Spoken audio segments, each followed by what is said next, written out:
It's a tough moment for Tottenham, but I think we have the right qualities to come out from this moment. And still Ricky Villa!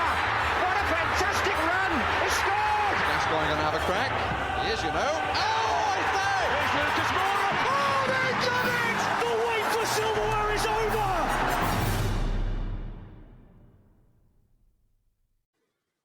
Hello and welcome to the latest episode of the Tottenham Way. I'm Tom Barclay of The Sun. I'm joined by Marcus Buckland, who is normally our host, but we're doing things a little bit differently for this reaction pod to, unfortunately, a opening defeat of the Roberto De Zerbi era, a 1-0 loss at Sunderland.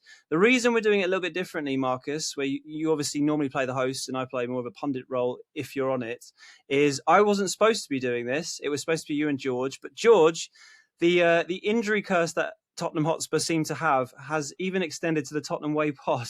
He's somehow, I think his little one has managed to scratch his eye and he's in quite a lot of pain. So he's out of this one, probably feeling even worse given the Spurs result. And I've come into it, but I haven't actually watched the whole game because I was at my son's birthday watching Super Mario Galaxy at the IMAX, which presumably was probably a better watch. Yes. Arguably, than Spurs.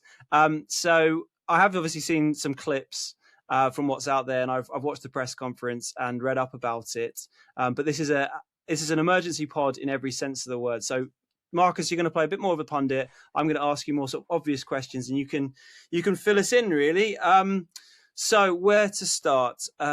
This game. Well, let's actually, Tom. Let's just start by saying, although we think that this is a minor injury for George, he could be out for the next 2 seasons. Bear in mind the Tottenham connection. He's got to keep away from the Spurs medical room. We want him back sooner rather than later. So get well soon, George. Yeah, get well soon, George. Just a knock, but we know what that can mean for Tottenham. I mean, I was getting various notifications coming throughout the afternoon. Obviously, there was a lot of hope going into this game because it was De Zerbi's first match. There was a lot of worry as well, not just because of the situation with Spurs already in the bottom 3 because West Ham walloped Wolves on Friday night, which we kind of expected them to win that game, but maybe not quite as convincingly as they did.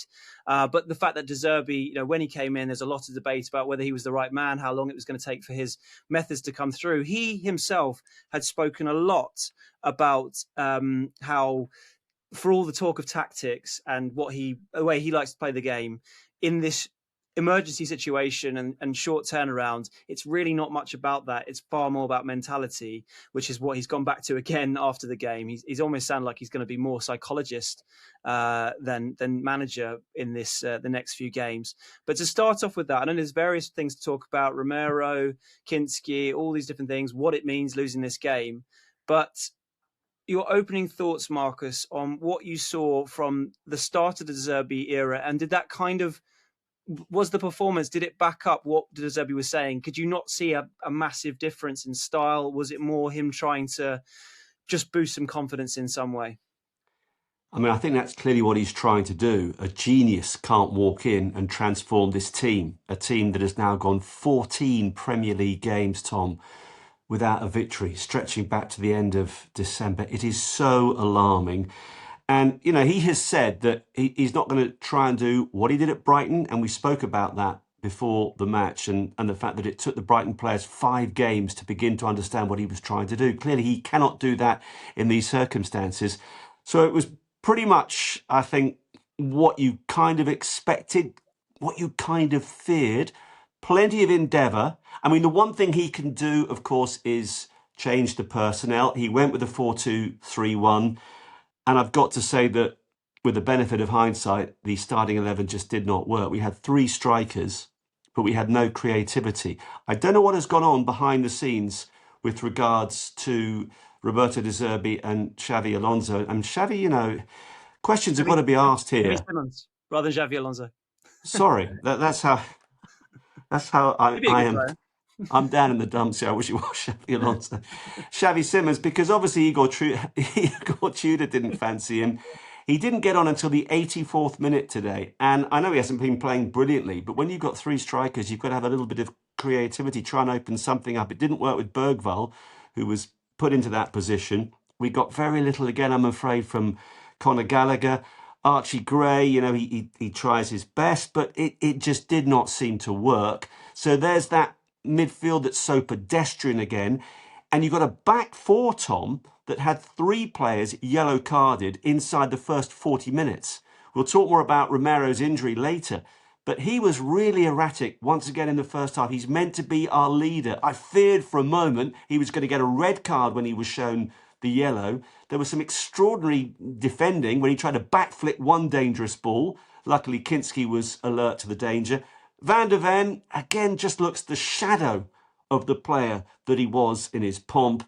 I ran out of patience with Pedro Porro quite a long time ago. I know he had one terrific shot near the end, and then he further blotted his copybook from the resultant corner. He blazed the ball over the crossbar. His decision-making, his antics, I'm just done with him, I'm afraid. The only member of the back four who I think takes any real credit is Destiny Udogie. Good to see him, I think, fit again, made some really good runs, made some terrific interceptions as well. I hope to hell he stays fit for the rest of the season. Spurs need him. And further forward, I'm afraid that Cullen Wiley offered next to nothing. Richarlison had a couple of moments. Again, his decision-making is so poor. He was twice in a really good position to at least test the goalkeeper. Got it absolutely wrong. And Dominic Solanke, I'm afraid, since he's come back, we were excited, I think, initially when he came back from injury, but he has been anonymous for the last few weeks. Had a good chance just before half-time, but generally speaking, Tom, plenty of endeavour. No real sense that Spurs were ever going to score. And of course, when you're near the foot of the table, misfortune is likely to hit you. And yet again, we see a shot from distance, this time taking a really wicked deflection that proves to be the winner. So they were unlucky in that regard. I think it would have been, fairer to walk away with a point tonight, which is what most of us anticipated. But when you're near the foot of the table, when things aren't going your way, when you are not creating openings yourself, I'm afraid that you are susceptible to a moment of misfortune. And that's exactly what happened. Yeah, lots to get into there from that sort of oversight of it all. I suppose, that's where I wanted to go to with the creativity. I mean, I've got a WhatsApp group with my son colleagues who are Spurs supporting fans, and throughout they were just sort of saying a lot of it is what we've seen before. It's the lack of creativity. I mean, obviously the confidence is pretty shattered, so for obvious reasons, so that comes into it, but it's a lack of quality. I mean, I was just looking at the BBC website, the match report Phil McNulty's done. He's talked about how the sort of question over whether Tottenham are too good to go down, that has been sort of consigned to the dustbin long ago. Now it's, are they good enough to stay up? And I do sincerely worry about the creativity. I mean, it was interesting looking at the team lineup. I had heard a whisper that he liked Lucas Bergvall from his opening week, so it actually wasn't that much of a shock to me when I saw the starting lineup, having heard that. But it sounds like he looked rusty. I mean, maybe we can get into his performance. And Porro, I know you're frustrated, but from speaking to the messages that were coming through from my son colleagues, they were sort of saying, well, it's a lack of creativity from midfield and everywhere else. Basically renders that Porro is your biggest creative outlet. But what can he do when it's just trying to send in crosses? It's so easy to defend against. So I sort of, having not seen the whole game, I sort of don't want to sort of cast my opinion, but is it fair to say that there was a lot that was on his shoulders that is very difficult from that position when nothing else is coming anywhere else for him to be able to deliver? Yes, and De Zerbi has also said, hasn't he, that he wants to sort of go back to the Ange philosophy, a bit more Ange ball, and that was very dependent on the fullbacks getting forward, inverting, doing whatever they had to do to find a little bit of space and be creative. And we know that Porro is quite good at doing that, but he bombs forward and he's just so unreliable. Udogie, I thought, did much better in that regard because he was aware from a defensive point of view. He definitely snuffed out an almost certain second Sunderland goal midway through the second half. And, he was quite measured when he was going forward. That was one of the two pluses. There was another one, which I'll come to a little later. I don't know. It's just Porro's general antics. He's always looking so furious and fed up. Well, mate, it's kind of your own fault. The decision-making of so many of the players, yes, there's a lack of creativity. There's there's just a lack of basic common sense. The number of free kicks, Tom, that we concede, and Kolo Muani is very guilty of this in particular, when we're on the attack and we're looking, of course, to win the ball, and the players they want to give 100%. Of course, they don't want to be relegated. And I'm sure they feel quite inhibited at the moment that relegation is now such a strong possibility. And again, I think De Zerbi touched upon that. You've seen some of his comments afterwards. He said, I've been watching the players during training. They look great. They look free. I'm encouraged by what I see. And then they get into a match situation and it's a very different philosophy, a notably different approach from them. And I get that. They're human. They know that if they take Spurs down, they will be cast with that stigma for the rest of their careers and well beyond. So there's a lot of pressure there. But it's the constant giving away needless free kicks, which ends any attacking momentum that we might be creating. I'm afraid that Kolo Muani's first touch was just not good enough. And to go back to the point you made from Phil McNulty, this Spurs team is not too good not to go down. Sorry, there are two knots in there. The way they are playing, they're going to get relegated. There's little doubt about that. I mean, we know we're in the bottom three. We'll come to next weekend's fixtures. I think next weekend could be absolutely pivotal. We keep talking about last chances. Well, this home game against Brighton is an absolute must-win. But I'm afraid to say, from what I've seen today, Tom, I don't know where the goals are coming from. I don't know where the wins are coming from. Yeah, double negative there with the knots, but there were plenty more than that on the pitch. Yeah, there were. I mean, just on Xavi, I've seen his quotes, Roberto, afterwards. I mean, it's interesting that he didn't pick him to start, but he did say that because of Romero's injury, he was left with Udogie and Muani on the pitch where he wasn't sure how long they had left in the tank. So that was partly the reason, he said anyway, why he didn't bring on Xavi earlier. And if Romero hadn't got injured, he would have brought him on before. But I mean, it's still quite troubling, I would say, the fact that Xavi, another manager has come in and hasn't thought to pick him straight away. I mean, we talked about it, didn't we, before this game, how much I was personally hoping that he would be the man to unlock him. But then again, it was Sunderland away. It's an away game. Maybe it's not the right game to throw him straight in. And I mentioned the Bergvall bit before. One of the things that struck me from the press conference was it was Matt Barlow of the Daily Mail asking about fear and whether that was the sort of big worry for the squad from Roberto De Zerbi's point of view, or the big issue, like fear of the situation. And you might expect some managers to sort of play it down and try and be a bit, try and excuse it. But I could hear him speaking to the translator, paura, which means fear in Italian. And he was like, because I think he knew what the word was, but he just wanted to check. And he was like, yes, that is the problem. And that's back to what I was saying about this psychologist perspective that might come into it now that Roberto De Zerbi's got this extra role on his hands. I mean, from what you saw today, from De Zerbi's perspective, how much confidence do you have in him being able to lift that shattered confidence? It's a massive job, Tom. I mean, the one thing I thought about De Zerbi was how calm and passive actually he was on the touchline. And we know that's not his natural modus operandi, but I think he realises that if he starts screaming at these players now, they're so short of confidence anyway, it can only make matters even worse.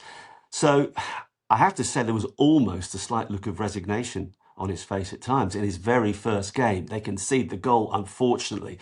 There's the really... Again, I mean, it was an unlucky collision between Romero and Kinsky and Brian Brobby. We'll come on to refereeing decisions. I'm not going to blame refereeing decisions on why Spurs are in grave danger of being relegated, but it's amazing how many decisions have gone against the club of late. I know a lot of Spurs fans feel like that. I think that any supporter of any team who's struggling will always look at decisions and perhaps put too much emphasis on them. But Brobby, I think, deserved a second yellow. He deliberately pushed Romero into the goalkeeper, which led to that long delay. And every decision that could possibly go against Spurs seems to. I'm not including the big shout for the penalty early in the game when the referee mystifyingly gave Spurs a penalty. It never was. But any sort of 50-50, 60-40 decisions always seem to go against Spurs, be it yellow cards, red cards, just key moments. And that's a frustration, but I'm adamant that we cannot buy into that. We've got to ignore that. It does tend to happen when When you're losing, things go against you, be it deflected goals, refereeing decisions, all the rest of it. But you could see at times De Zerbi, he's seen the goal go, and then he's seen his captain run into his number 2 goalkeeper, and at one stage it looked as though Brandon Austin was going to have to come on as well. And he already was thinking, bloody hell, this is what Tottenham Hotspur's all about. What have I let myself in for? But he was fairly calm. I will be intrigued now. Listen, away to Sunderland, you're absolutely right. First match, he's only seen the players in training. I am not going to hammer him for his starting 11. You could argue that maybe once Spurs had gone behind and he made 3 substitutions, could he have been more positive? You've made the explanation as to why, you wanted to hold Xavi Simons back because he didn't know the situation with regards to Romero. And of course, he eventually had to go off and he was replaced by Danso. But what will be fascinating now with a few more days on the training ground is to see his starting 11 for the Brighton game. And there can be no more excuses. There's no more second chances. If Spurs don't win that game next weekend, and Brighton have picked up a good away win this week, they've been in pretty good form. If we don't win next week, Tom, I really think, particularly when you look at who Nottingham Forest are playing, and also Leeds United, they've got home games against Burnley and Wolves. We could be done by the end of next weekend. So he's got to now figure out what he saw today and get that right starting 11 next Saturday evening. Yeah, we'll round up at the end, looking ahead to Brighton and what you're talking about there. I just want to take you back to, you said we'll get into the classic Marcus. We'll get into the refereeing decisions later and then go straight into it right there. It's just funny. I was just thinking, there have been quite a lot of controversial decisions, and that is the way it goes. But Igor Tudor actually got done for his comments after the Fulham game, where he sort of implied bias of the referee, and I don't think that ever got resolved before he got sacked. So if he ever comes back to the Premier League, he might start with a fine or something like that. But there you go. I mean, on Igor Tudor, actually, talking about De Zerbi, I remember I was in his first press conference. He was so confident, definitely stay up 100%. And then after his first game against Arsenal, well, it was Arsenal, they're the best team in the world. And after his game against Fulham, he's like, the tune quickly changed. De Zerbi didn't exactly, in his first press conference, strike such a sort of, we're definitely going to be fine kind of attitude. But he was asked, he obviously was confident. You have to be publicly confident, but he was justified it by saying the quality of the players. Having seen this performance, how much do you think where do you think his confidence of survival meter is at? Are we 50%? Are we 80%? Are we where do you think we're at, Marcus?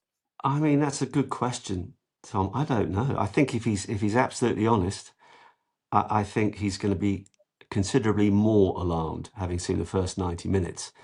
Based primarily on what he was saying about the players on the training ground. And of course, on the training ground, you can look $1 million. And there are some very good players in that team. But the moment they get out onto the pitch, particularly at somewhere like Sunderland, who are well organised, clear-cut opportunities were not going to just be presented to you. The crowd can get on your back as well. And, we talk about the nervousness that must be coursing through the veins of any Spurs player who's worth his weight in goal. You look at Conor Gallagher, who's yet to win a Premier League game since coming to Spurs. I mean, what sort of legacy is he potentially going to leave? Archie Gray, who's such a wonderful young player, and I feel so sorry for him because he's been thrust into the limelight for much of this awful season, and he's done himself, a good service most of the time, but you never quite know where he's playing. He never quite knows who he's going to be playing alongside. I think that makes it really difficult for him. You've got Romero and Van de Ven at the back, who, honestly, Tom, they're good players in their own right, but as Sunderland sort of grew into the first half in particular today, and you see Van de Ven and you see Romero backing off, you're just waiting for a goal to go in. And I think actually Sunderland, the more you looked at Sunderland, they're not that good a team. I mean, a good team today would still, I think, have put 2 or 3 past us.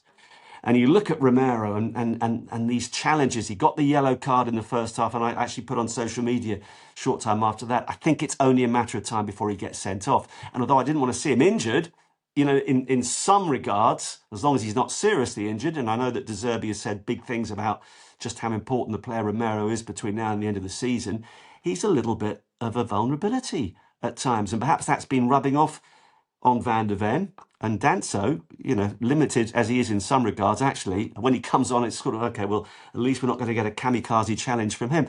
But all these players, they have been underperforming for such a long time now. We take away the Europa League triumph, which was a complete outlier. This team in the league has long forgotten how to win. It's not just the 14 games back to December the 28th, the last victory. It's the whole of the previous calendar year, Tom. So this has eked into all of them. And I'm afraid there is no logical reason for it to suddenly go away for the last 6 games of the season. And so I think if you are De Zerbi, and if you're a Spurs fan in general, you've got to start fearing the worst. Yeah, definitely. I mean, De Zerbi afterwards was talking about basically just got to win one game. He's talking about one game because it might be the catalyst to turn things around. I think he realizes how shot these players are when it comes to their confidence over how long this run's been going on for. You circle the drain for so long, you eventually go down it. It's very hard to reverse it, particularly now. Because I was at my son's birthday thing today, and obviously wasn't at the match. I did a different game yesterday, and it's been quite a while since I've done a game that's not Tottenham. Pretty much, I did Brentford Everton, which on paper sounded quite a thrilling game. It was 2-2, last minute equaliser from Dewsbury Hall. Good storyline from journalist perspective with Igor Tudor scoring. Igor Thiago. Actually, I almost wrote Igor Tudor in my copy. That's 1-1 now. I've had Xabi Alonso. You've had Igor Tudor. Igor Thiago scoring twice. After scoring for Brazil, 21 goals now in the league. What a player he looks, by the way. But then, even so, even though it was quite, a lot of storylines, actually quite a few chances hit the bar. I thought it was quite a boring match, though, weirdly. And it summed up where the Premier League's at now. 2 really organised teams with sort of battering rams up top in Beto and Thiago. And kind of cancelling each other out, lots of set pieces. And they're both going really well. So credit to Brentford and Everton. But that's what the Premier League has become this season.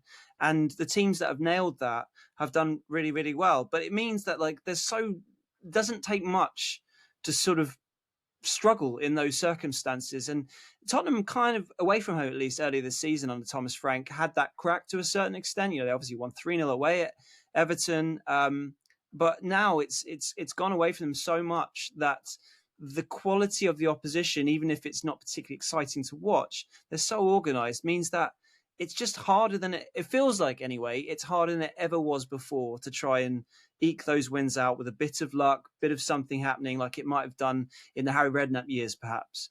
And that's a big reason why I'm really worried. I want to come back to Conor Gallagher, Marcus, because, when he signed, I'm a fan of Conor's, having covered him a lot throughout my career with the under-21s, with lower league loans, Chelsea, all that kind of stuff.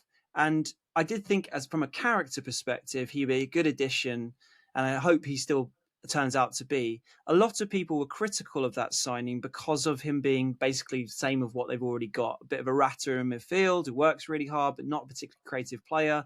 I was trying to point to the fact that he scored a lot of goals in that final season for Chelsea and was more creative than you might think. But I have to say, so far, not only have those people been proven right, he's had a terrible time. I mean, he's now, 10 league games without a win? We're in Gareth Bale territory, in the Gareth Bale, failing to win a game at the start before it all took off for him. And it's now looking like a really bad decision. Not so much what he could end up being long term, because that was the one that they chucked their sort of lot in January, when we were already saying they needed more creativity to sign more players, even with Gallagher. But I have to say, it feels like, with all the criticisms of the ownership and the recruitment department, it felt like, here's a player who's got a great reputation, 22 caps for England, was Chelsea captain, did really, really well, and he's available. Let's go for him, rather than someone that they really needed to improve the squad. And I know I can't be too critical because I was praising the transfer, but with hindsight, captain hindsight now, it's now looking like a really poor choice not to bring in someone who might suit the system more. And I'm sure loads of people listening to this will be going, yeah, we told you so. And fair enough, to be honest. I mean, what are your thoughts on Conor Gallagher, and how worried are you by his performances and the sort of from an economics perspective, opportunity cost, what you could have done with that money, how much raging at the decision makers over that decision. Well, one thing I'm absolutely certain about, Tom, is that he is not going to go on and match what Gareth Bale did when he finally got his first victory under his belt and become a serial match winner. Every time Spurs lose and Gallagher's played, I've got two, I call them friends in inverted commas, and the first thing they always do is write to me and say, I mean, what more do you expect from a club that made Conor Gallagher their most highest paid player? Which is not his fault. I guess it should be pointed out that way back in the day, Ange wanted to sign him. He has been on Tottenham's radar for quite a long time. And when he did become available in January, Aston Villa wanted him as well. My God, I bet he wishes now that he had gone to Aston Villa back in January. I also do remember thinking he looks a good player when he was in a Chelsea shirt or a Crystal Palace shirt. I didn't watch him so much when he went to Atletico. I asked my friend Rob, who does an awful lot of La Liga football, and he said, oh, he's okay. I mean, he's played a fair few minutes, but he hasn't really taken the bull by the horns, as it were. He's okay, but he's nothing special. Well, I guess his best position, perhaps, if he's pushed a little bit further forward and he can be more creative. And I'm trying to defend him now. He's not really being played in that sort of a role.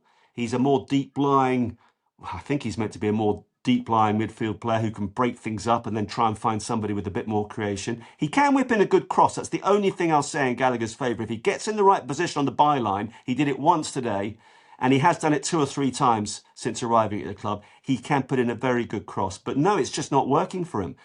So yeah, it looks like a terrible signing, Tom. And I think what makes it all the worst is that you made reference to West Ham a bit earlier. Yeah, we thought they might beat Wolves on Friday night.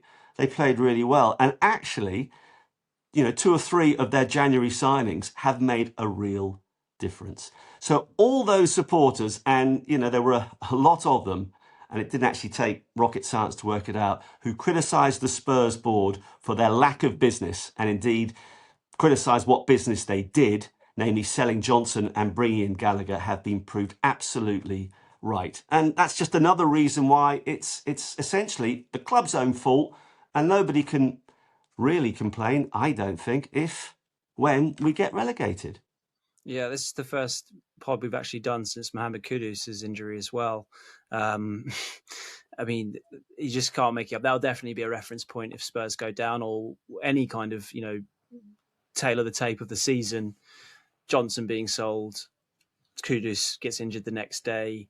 They hope he comes back in April. And now, from what I'm hearing, I'll be really surprised if he plays at the World Cup. I mean, and I go back to the interview we all did, the Spurs pack with Johan Langer, and he was asked about, transfers in January, and he was essentially saying they tried for some, but he kind of talked about the sheer volume of players they would have when they're all back. That's all fair, well and good when they're back, but Kudus is out for the rest of the season. It's not a massive shock to see players re-injure themselves. It's something that happens across football. It seems to happen to Tottenham all the time, really frustratingly. So that's where the gamble came in. We talked about Ademola Lookman, could have signed him. We can go through this. I don't know. What else did I want to ask about? We haven't talked about Romero yet. So it could well be the abiding image, couldn't it, if Spurs go down? Yeah. Looking at Romero seemingly in tears as he comes off. Funny enough, in the little 3-minute clip that I managed to watch on Sky, it actually wasn't on it. So can you fill us in about what happened exactly? How bad did it look? De Zerbi afterwards said, I'm not sure if he confirmed it was his knee or not, but basically was just saying, hoping for the best and talking about what an influential player he is and a good guy. Tell me about Romero and how worried are you? Very worried. And De Zerbi is absolutely right. Of course, he's an influential player, and we've known that for a long time. He is our leader. When he's on song, he's absolutely fantastic, and he was one of the key components to us winning the Europa League. So he has played his part in Tottenham history. And last season, he was able to curb some of those rash moments that have been so costly in the past and have been so costly again this season. I've already made reference to the yellow card that he picked up today. Some very strange defending at times. He just seems, on the edge the whole time. And maybe that's because he feels this enormous responsibility. He knows he's leading the team and he's trying to do too much. And so his judgment goes, etc. The actual incident, and I've touched upon it, Brian Brobby, who is a real handful. I was really impressed with him, actually, when we played Sunderland at home and he got their equaliser late on. And what a bruising battle he was giving to the Spurs back line today. But occasionally he goes a little bit over the top as well. And the particular incident, as Romero's heading goalwards and he's won the, he's got ahead of Brian Brobby, he pushes Romero, who then goes flying into Kinsky, and both players are flat out on the ground for about 6 or 7 minutes. Brandon Austin's getting ready on the sidelines. It looks as though poor old Kinsky, who we must talk about him, but he was really good today, I thought. But it looked like he was going to have to come off. Eventually, he had about 5 different bandages threaded around his head. First a white one, which was quickly caked in blood. Then eventually a black one, got him back on his feet, and he was okay. And Romero got up again eventually, but yeah, I'd love to know exactly what the issue is. I know I think he's going to have a scan or something tomorrow, but I believe it's the knee which has been causing him some trouble anyway. And within a few minutes of play restarting, it was evident that he couldn't carry on. The substitution had to be made. And as he walked off, he basically burst into tears. He was so emotional. And I get that. But equally, Tom, he is our leader, and there was still, 20-odd minutes to play. We're 1-0 down at Sunderland. We've got to get a result. And various different players put their arms around his shoulder as he went off, tried to encourage him. And, being purely human, I get it. He's incredibly frustrated. He's no doubt worried that maybe he's not going to be able to play again this season, whatever's going through his mind. But I also felt as the Spurs captain, I wanted a bit more positivity perhaps as he went off. And now I do wonder if they get relegated, is that the image that's going to be thrust back at us time and time again? It is hard to criticise him because, of course, he wants to lead Tottenham to safety, but he's a little bit of a liability at times. So it's a really difficult situation, I would suggest, for everybody involved. Yeah, of course. And I suppose if it is a bad one, then his World Cup's under threat as well, if it is in that situation. There's 2 more things. Any positivity. You mentioned Kinsky. You mentioned Udogie. Kinsky, let's start with him. It's going to be overlooked because Spurs lost the game. And that's the main takeaway, the mess they're in, De Zerbi not being able to turn it around in his first game. How they're going to get out of it. But, Kinsky was a big talking point ahead of the match, with this being his first appearance since another reference point to this mad season. I still can't believe what I saw at the Metropolitano when he came off after 17 minutes after those 2. I still can't believe the shocking mistakes, to be honest. I know it's bad luck maybe, but wow. One's bad luck, second, carelessness, whatever you want to call it. And by the way, Tom, do you know what makes all that even worse? I know it's ifs, buts and maybes, but had those horrendous occurrences not occurred, we'd have got a half-decent result in Madrid. We did win the second leg, and then look what happens. Atletico go and win, with a bit of luck in Barcelona. We could still be the Champions League, if buts and maybes. But yeah, no, that was another mad moment, and I'm not suggesting that we would have gone on and beaten Atletico and then be ahead after the away leg in Barcelona as well. But it just adds to the madness of the whole season. Of course. But here he is back in the game, and it sounds like he played pretty well. I thought he played really well. He was tested early on, in swinging corner. You're thinking, oh, what are you going to do? Dealt with it really securely. In fact, he was brave. He came out 2 or 3 times at the feet of an on-rushing striker, got his decision-making absolutely spot on. Sunderland didn't create too much, to be honest, but when he was called upon, I thought he looked very, very good. And his distribution was excellent. And we know that, Vicario's had a whole host of things to deal with. In particular, his distribution's gone down the pan over the past 6 to 9 months in particular. And, he played the occasional... I was waiting for all these hair-raising moments inside the Spurs box when we tried to play out from the back. Actually, we didn't do that too often. When we did, there was one moment where I thought, oh no, here we go. And actually, Brobby committed a really stupid foul, and we got a free kick that eased the pressure. He invariably went long, and when he did, he was picking out players, Richarlison in particular, but 3 or 4 times, really good long balls. So I'm impressed, really impressed, because it was a huge test of character to come back in after what happened to him in Madrid. I think he answered every single question there. And that's another interesting one now. I mean, assuming that Vicario is fit for next weekend, does he come straight back in, or actually do you keep faith in Kinsky? And I think that's not a straightforward decision for De Zerbi. Well, a lot of people talked about Kinsky maybe suiting his style a bit better. De Zerbi was asked about Vicario, obviously, ahead of the game, ruled him out of this match, but he wasn't sure that he'd definitely be fit for Brighton or not. So the whole thing could be taken out of his hands. But at least, one positive, I suppose, is Kinsky's performance means that if that is the case, he's got someone who's restored some confidence and should be reliable in that match. And you mentioned Udogie as well. I don't know if there's anything else to touch on him. I mean, I think he's a wonderful player, but sadly he's got to the point for a lot of fans, like a lot of these players, really, they've been injured so many times that you're starting to wonder, is that just going to be him for the rest of his career? But that is really encouraging to hear he play well, because it was I think it was him and the other sub, I'm trying to remember off the top of my head, who came on. It was Lucas Bergvall at half-time against Forest, that in Tudor's last game, when they just conceded, gone 1-0 down. It looked like almost like a panic half-time sub because we need to win this game. And it completely checked any kind of momentum or any kind of dominance that Spurs seem to have had in most of the half, despite the late goal. And I thought Udogie was dreadful, to be honest. He looked so rusty. He's obviously had a couple of weeks since then to get fitter on the training pitch and to work with De Zerbi as well. It sounds like he is a rare ray of light.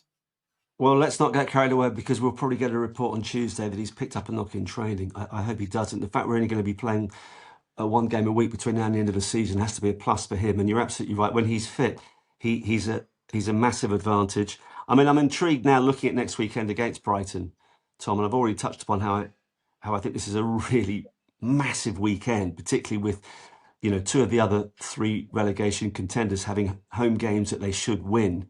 I know that West Ham go to Crystal Palace. You never quite know what to expect from Crystal Palace. But if Spurs don't pick up maximum points against Brighton, they could be, sufficiently far behind, and to then think, well, where are we going to get any points from? I don't want to keep banging on about the fact we haven't won since December, but it says it for itself. And so that's why the starting 11 that De Zerbi picks is going to be so important. Brighton are a difficult team. Of course, he knows Brighton inside out. I mean, Tell came on. I thought that he didn't get a lot of change out of his defender, but he wants the ball. He wants to try and make something happen. I sincerely hope that he starts next weekend. The problem is, though, you can criticise the current starting 11 and then you look to make changes and you think, well, actually, what can I do? I mean, Richarlison was so frustrating today. He got a bit of the ball. There was one classic moment with Richarlison where he managed to hold on to the ball. He was under enormous pressure down the left flank, but did brilliantly, got past his man, gets to the byline. He's done the hard thing, or so you think. All he's got to do now really is pull the ball across the face of goal and anything might happen. And okay, the defender got back a little bit, but he didn't even get the cross into play. So frustrating. And the 2 opportunities when he decides to shoot, when actually he's got time to get the ball under control and then get some power behind the shot. I know he can be a bit of a relegation specialist, though. So, I mean, do you stick with him? And I've penciled my team for next week on the assumption, Tom, that Romero is injured.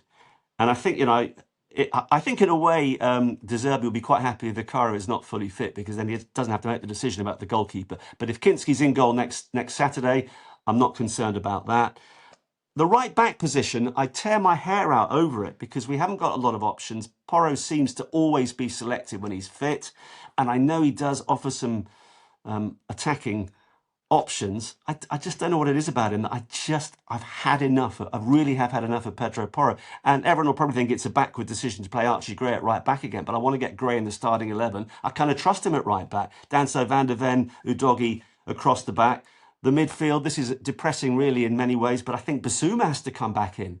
He can pass through the lines. He's got a bit of creativity. He's got some quality. Maybe he'll think, I want to shine against my former team. And then you play, I think, either Sarr or Polina alongside him. I have Tell out on the right. I'm going to have Richarlison on the left. Xavi's got to play at number 10. And we have to stick with Solanke up front because we haven't got any real options there. And you just hope that Solanke is suddenly going to wake up.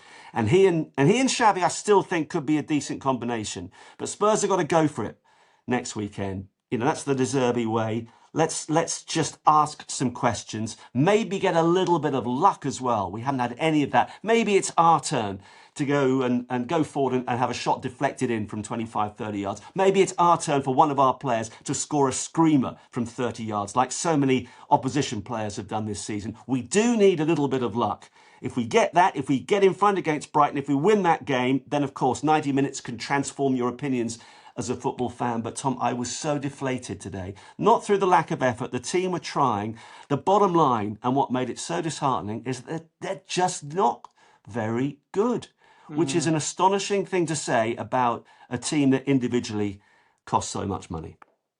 Yeah, I'm just looking at the lineup, and it's interesting to see Spence not get off the bench.